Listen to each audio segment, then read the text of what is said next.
Olá, sejam muito bem-vindos ao podcast da Era Indomalan. Eu sou o Caleb, hoje estamos aqui com... Oi, eu sou a Sâmia. Oi, eu sou a Loa. Oi, eu sou o Ian.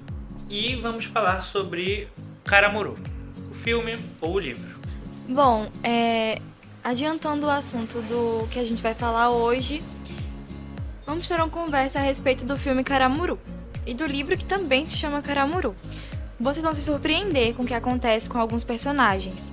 Além disso, esse conteúdo é cobrado na prova do SSA, da UPE. Desde começar a falar com vocês sobre o contexto histórico, seja do filme, seja do livro. Começando pelo filme, qual foi o contexto que levou o produtor a fazer o filme? Bom, o contexto histórico é que foi em comemoração aos 500 anos do descobrimento do Brasil.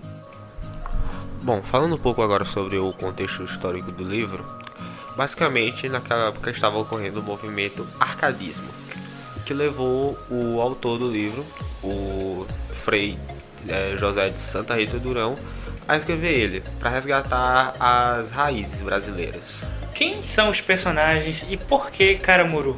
Os personagens que são apresentados no filme, deixa eu me lembrar, se eu não me engano, são Diogo Álvares de Correia, Paraguaçu, Capitão Vasco, Moema, sim, a Moema, que ela é a irmã da Paraguaçu. E tem também a sedutora lá, a Isabela, se não me engano é o nome dela. Corrija-me se eu estiver errado, mas se eu não me engano o nome dela é Isabela. Por que Diogo, que é o nosso protagonista, foi chamado de Karamuru? Bom, primeiramente, chamaram ele de Karamuru por causa que ocorre duas diferenças aí entre o livro e o filme.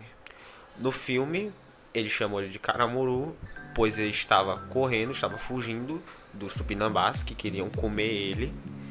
E aí, ele acaba achando uma espingarda lá e dá um tiro pra cima, num reflexo rápido ali. E aí, os índios que estavam ali se assustaram, todo mundo ali, ficou todo mundo, caraca, velho, que é esse cara? Aí tipo, aí basicamente eles confundiram o som da arma com o som de um trovão. E aí deram o nome dele de Karamuru, que em indígena significa filho do deus Tupã. E no livro, basicamente, acontece quase a mesma coisa, só que muda a situação. O Diogo, na verdade está caçando com os índios. Ele não tá sendo perseguido. Ainda no filme, o que é dirigido pelo diretor Guel Arraes, ele tem uma curiosidade muito interessante, que ele também dirigiu um outro filme muito famoso. Sim, ele foi o diretor de Alto da Compadecida, Ilha Bela e O Prisioneiro, que são grandes obras, assim, né? Ele é diretor cineasta brasileiro. Ele viveu parte da sua vida exilado na Argélia durante a ditadura militar no Brasil, por conta de que seu pai foi o governador de Pernambuco, Miguel Arraes de Alencar.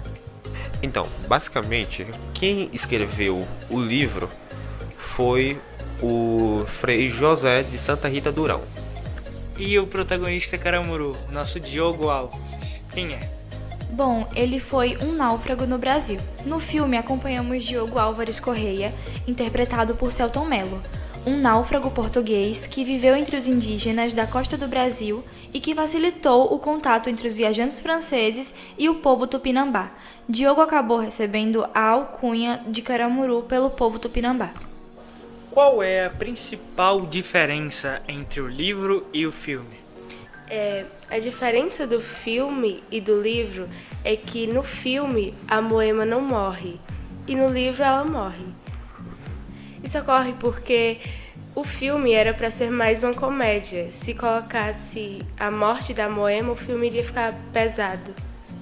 Qual parte vocês mais se identificaram, mais gostaram e mais se interessaram no filme? Bom, primeiramente, houve duas partes que eu mais gostei no filme. A primeira é a qual o Diogo, ele naufraga e vai parar na costa brasileira, conhecendo a cultura indígena Tupinambá.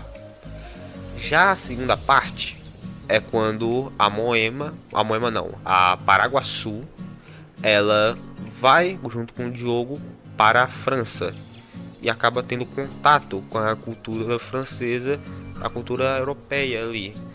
O que inclusive é justamente disso do que se trata a formação do Brasil, que está até no título do filme. Porque, como todos nós sabemos, o Brasil ele foi um país formado por diversos choques culturais, diversas misturas de culturas.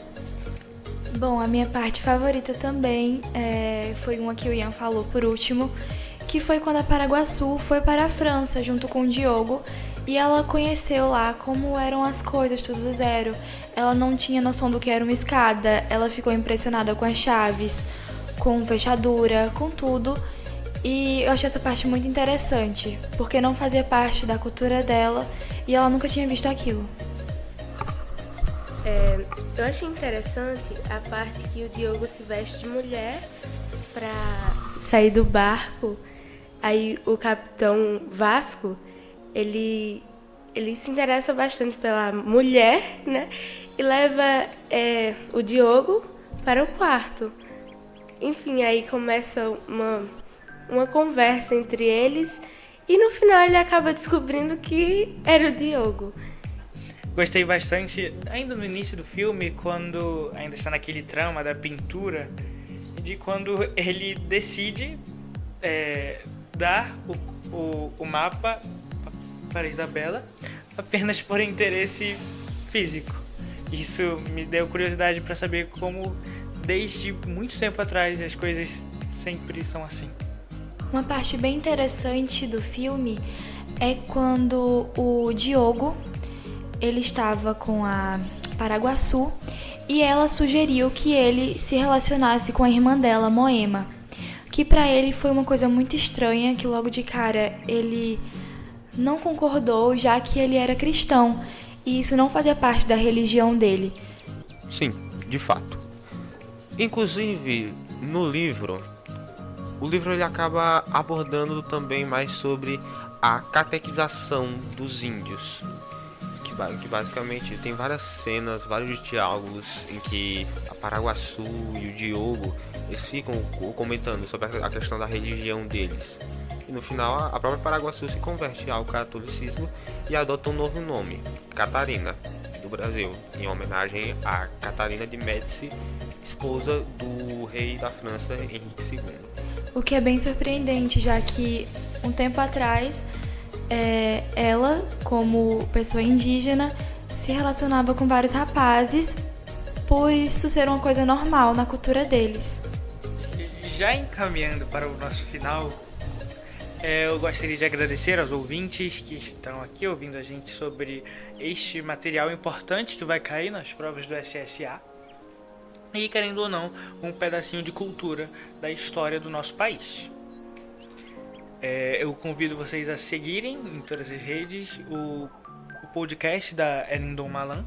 Estamos sempre atualizando, trazendo conteúdos novos aqui, sejam escolares, sejam afins de curiosidade juvenil. Muito obrigado.